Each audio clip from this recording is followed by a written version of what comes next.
How's it going, everybody? Jordan here, and in today's video I'm going to go over the ultimate guide to weapons in Ghost Recon Breakpoint. If there's any mechanic or element to weapons that you don't understand, hopefully this video will be able to help you. If you're already an expert though and are looking for specific walkthroughs, I have included bookmark timestamps for each walkthrough in this video in the pinned comment below and in the description. Lastly, before we jump into it, if you have any questions, feel free to join our Discord community and ask them there, or if you want to squad up, and also feel free to leave them in the comments of this video. Feel free to send me personal DMs on Discord if I missed anything or if you need further explanation. Alright, let's get right into it. First, there's weapon types. There are 7 weapon types in the game, ranging from close quarter combat to long distance. I'll admit most of you might already know what most of these weapon types are because they're found in a lot of games, but I'm going to go over how they function in this particular shooter and which perks and enemies they best work on in this specific game. First, we have the assault rifle, recognized by their ASR acronym. Each of the 7 weapon types has their own acronym. Currently in the state of the game there are only 8 assault rifles, and each blueprint can be found very early in the game and can be looted without having to purchase them. Keep in mind more weapon types are likely to be added to the game for sure. Assault rifles are the perfect weapon for engaging large groups of human NPCs.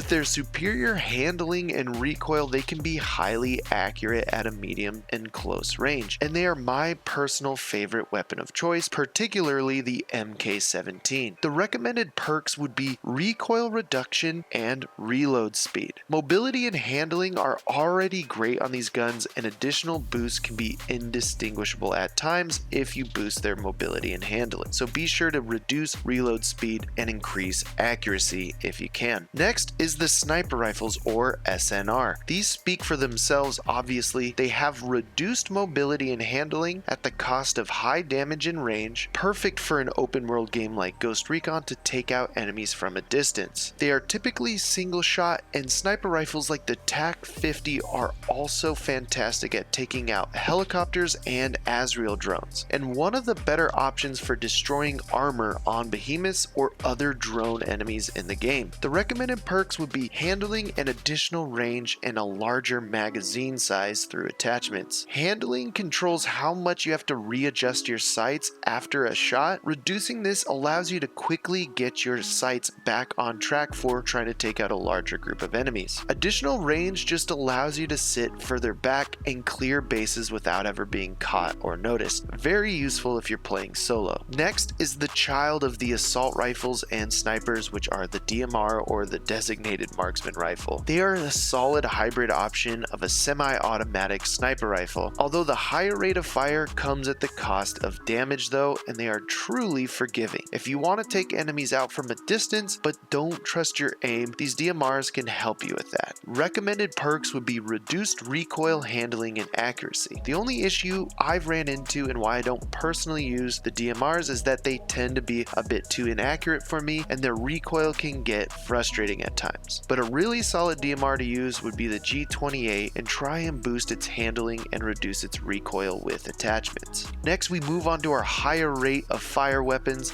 the machine guns. The first is the closest range, is the submachine gun, or the SMG. At the cost of reduced range, they tend to have the highest rate of fire in the game, but like most machine guns, they have mediocre accuracy and handling, which are my recommended perks for this weapon type. They also are incredibly silent and good for taking out enemies without being noticed or heard. If you can increase its handling and maybe its range, it will feel like a faster and quieter assault rifle, and it's likely the best for human NPCs and not very good against any drone enemies. Next is the light machine gun, or the LMG. These have large magazine clips at the cost of a long reload speed, and also have a decently long range at the cost of accuracy, recoil, handling, and mobility. Now I'll say that they may not be the best to taking on human targets, considering that assault rifles are quicker, have similar range, and better mobility. But what the LMG is fantastic fantastic at is destroying drones, both in the air and behemoths on the ground, which is why my recommended perks is drone damage and accuracy or handling. I found that if you can snipe the armor off a behemoth or drone, then you can use the LMG to quickly shred the drone down by hitting the weak parts of that particular drone, making the LMG a solid co-op or solo option for taking on boss drones, especially behemoths. Next, we have the shotgun or STG.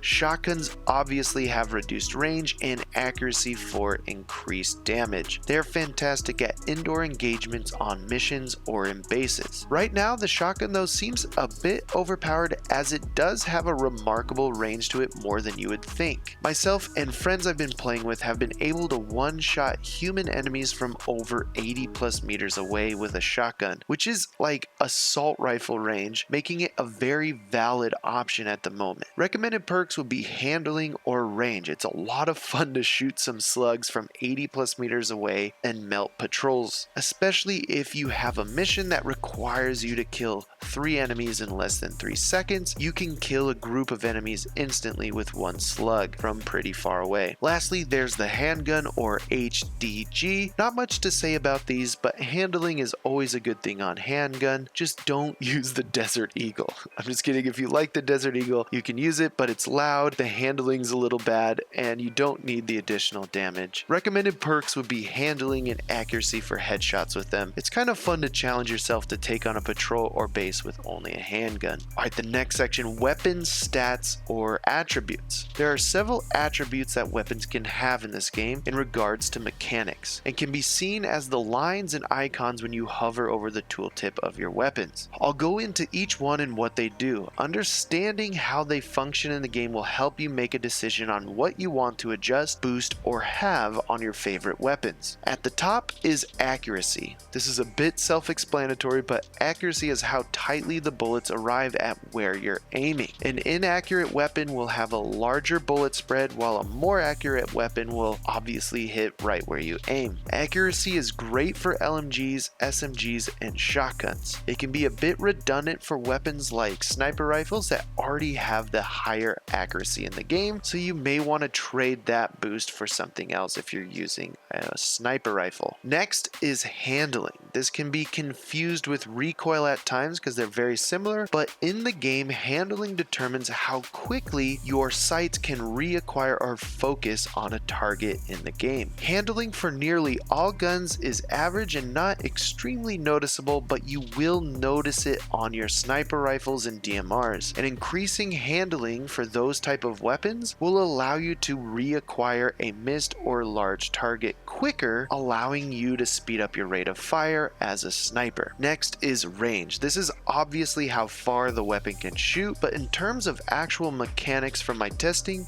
it seems to be at which point your bullets begin to taper or fall off. It seems that the bullet will travel up to its range of the weapon, then begin to fall dramatically after it reaches that range. This means that if you're using a weapon with a shorter range on a faraway target, you'll have to get used to the bullet drop and aim a bit higher than them, or just get a range upgrade on the weapon. Now, this is very common in most weapon games, obviously, but it is a little bit more drastic in Ghost Recon Breakpoint. You'll notice that if an enemy's within your range, you can put your sights right on the enemy and it will hit them directly, but the moment they kind of step just outside of the range, you'll see the bullets begin to taper and fall off. Range is great for assault rifles, shotguns, and sniper rifles.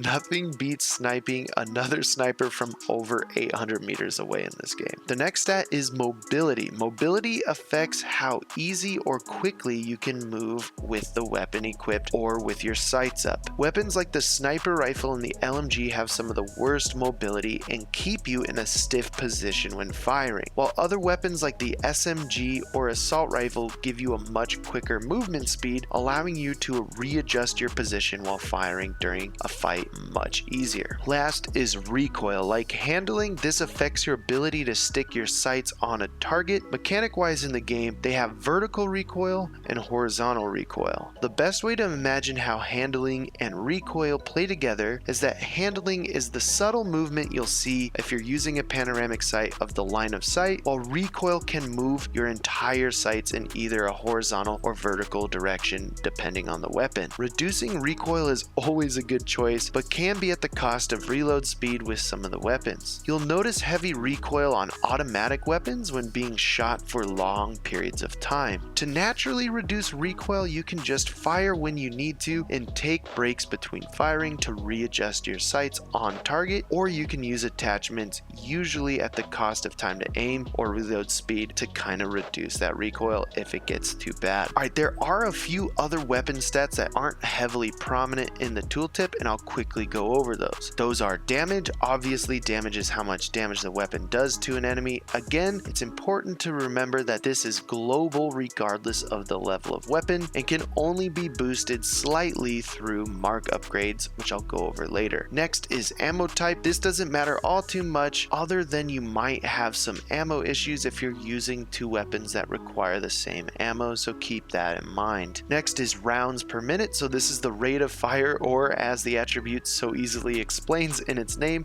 it's how many rounds that you fire in a single minute. Higher rates of fire are more forgiving on accuracy, while lower rates will require better accuracy from you as the player. Next is reload speed, which is how long it takes to reload the weapon in seconds. This is useful for fast-paced assault rifle players like myself who want to be able to reload quickly when in a fight so that you're not caught off guard. This stat isn't super useful for things like sniper rifles or LMGs, as they naturally have some of the longest reload times in the game, but it's something to consider and test. Finally, we have the magazine size, or how many rounds you can fire before needing to reload. This can change with attachments, but some of the extended mags reduce your reload time, while some of the smaller mags will give you a faster reload speed. It depends on how you want to play, but I honestly enjoy smaller magazine size on my assault rifles for the additional reload speed, as the difference between 20 and 30 rounds doesn't feel like too much to me. Another hidden stat that isn't shown on the weapons is sound, or how loud the weapon is when fired. This varies for all weapon types, from submachine guns being the quietest to sniper rifles being one of the loudest. This affects how many meters around you when you fire that other enemies will be alerted to your location. The quieter it is, they may still be alerted, but they may not pinpoint where you are, while the louder the weapon, they'll be able to pinpoint exactly where you are and send patrols to you. This has a large impact on your ability to play stealthy. You can apply suppressor attachments to all weapon types to reduce this, so it's harder for the enemy to hear your shots or pinpoint your location, but it's at the cost of a significant damage reduction of 20%. So far, I've found that suppressors against human targets are perfectly fine, but once you are alerted or found or in an active engagement with enemies or drones, remember to take off your suppressors for that 20% damage boost back. It will help, especially on extreme. And luckily, it's pretty easy to quickly take off your suppressor in the middle of a fight as well. Next, we have weapon rarities, weapon level, and weapon perks. Weapon rarities were introduced into this game because why not? It's a Ubisoft game. That's something to be expected now from Ubisoft games, but there is something different to this particular looter shooter where the rarities don't have too much of an impact on the game, and I'll explain why. The biggest thing to keep in mind is that the weapon level and rarity have no effect on the damage of the weapon or its ability to have an impact on playing the game, taking out enemies, etc. The perks from the rarities adjust utility things like handling, accuracy, which make the weapon generally better, but you don't have to worry about taking on 200 plus gear level base with a level 50 weapon at all. The first rarity is common, which comes with no perks at all. The second is improved, which is green and comes with a single perk. These drop around gear score 10 or more. The next is advanced, which comes with 2 perks. These are blue colored and they drop around gear score 30 or more. The next is high end, which has 2 perks but nearly twice the amount of bonus of the advanced weapons. They are purple and they drop around gear level 50 or more. And then finally there are the elite weapons, which are gold. They also also only have 2 perks but are nearly 3 or 4 times the boost depending on the perk and drop around gear score 110 plus. Keep in mind that the gear levels that these rarities drop at times is somewhat of a curve, so you might get lucky and get a higher rarity weapon sooner or a lower rarity weapon when you have a higher gear score. As I mentioned, the rarities introduce different perks for weapons, and they are typically either utility stat boosters or quality life improvements like XP boosts. Let's go over each perk currently in the game and available on all weapons. The first is stat boosting perks like handling, mobility, range, accuracy, and reload speed. These are very useful, and when paired with the right weapons can be quite an improvement. There are also quality of life perks like technique cooldown, which brings back your class ability faster, automatic marking, which like it states automatically marks enemies around you in meters, and finally XP bonus, which is much more useful for the early game when you're trying to chase down perk points quicker. There's one last perk which I believe to be the best perk currently in the game, and that's damage to drones.